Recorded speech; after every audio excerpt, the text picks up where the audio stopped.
మరో బ్రేకింగ్ చూస్తున్నాం. దివంగత మాజీ కేంద్ర మంత్రి జైపాల్ రెడ్డి 84వ జయంతి సందర్భంగా నక్లెస్ రోడ్ లో వారి సమాధి స్ఫూర్తి స్థల్ వద్ద సీఎం రేవంత్ రెడ్డి నివాళులర్పించారు.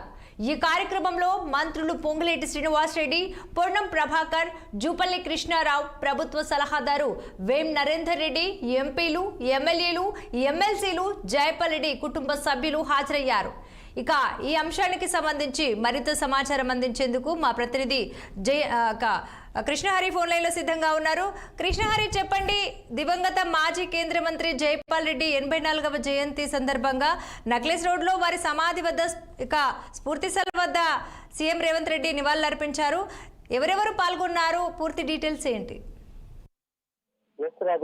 బెస్ట్ పార్లమెంటేరియన్ ప్రస్తుత ముఖ్యమంత్రి రేవంత్ రెడ్డికి వరుసకి మామ అవుతారు జైపాల్ రెడ్డి. 84వ జయంతి సందర్భంగా ఆయన నెక్లెస్ రోడ్ లోని ఆయన స్థూపానికి, ఆయన సమాధికి ఘనంగా నివాళులర్పించారని చెప్పవచ్చు. దానికి స్ఫూర్తి స్థలాన్ని కూడా నామకరణం చేశారు. ఇక ప్రతి సంవత్సరం మనం చూస్తున్నాం, గత 3-4 సంవత్సరాల నుంచి అక్కడ పాతే ప్రదేశానికి కాంగ్రెస్ పార్టీ విజ్ఞప్తి మేరకు ఆ ప్లేస్ ని కాంగ్రెస్ పార్టీకి అలాట్ చేయడం జరిగింది.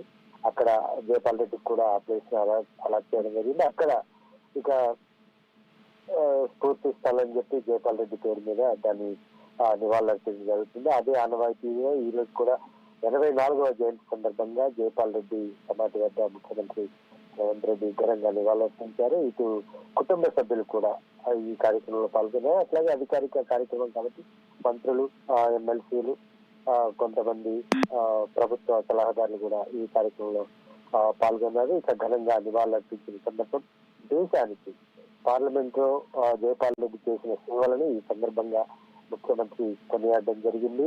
ఆయన బెస్ట్ పార్లమెంటేరియన్ గా ఎంపిక కావడం దేశానికే గర్వకారణం అనే అంశాన్ని కూడా ఇటు రేవంత్ రెడ్డి చెప్పడం జరిగింది. అట్లాగే తెలంగాణ రాష్ట్రం ఏర్పాటు ప్రక్రియలో తెర వెనుక ఎలాంటి ఎక్సర్సైజ్ చేశారు, ఎలాంటి కసరత్తు చేశారు జైపాల్ రెడ్డి అనే అంశాన్ని కూడా ఎవరికీ తెలియని కోణాన్ని ముఖ్యమంత్రి చెప్పడం జరిగింది. ఖచ్చితంగా తెలంగాణ ఏర్పాటులో జైపాల్ రెడ్డి పాత్ర చాలా కీలకంగా ఉంది అనే అంశాన్ని కూడా ముఖ్యమంత్రి చెప్పే ప్రయత్నం చేశారు. మొత్తానికి ఈ రోజు ముఖ్యమంత్రి సంక్రాంతి సెలవుల తర్వాత ఈ రోజు మళ్ళీ ముఖ్యమంత్రి కొన్ని అధికారిక కార్యక్రమాలకి రూపకల్పన చేశారు. అట్లాగే మొదటిగా ఈ రోజు జైపాల్ రెడ్డి కార్యక్రమం తీసుకొని తర్వాత ఆయన నేరుగా బేగంపేట, ఆ తర్వాత ఆదిలాబాద్ లో కొన్ని అధికారిక కార్యక్రమాలకి శ్రీకారం చుట్టిన సందర్భం కనిపిస్తుంది. రాధిక.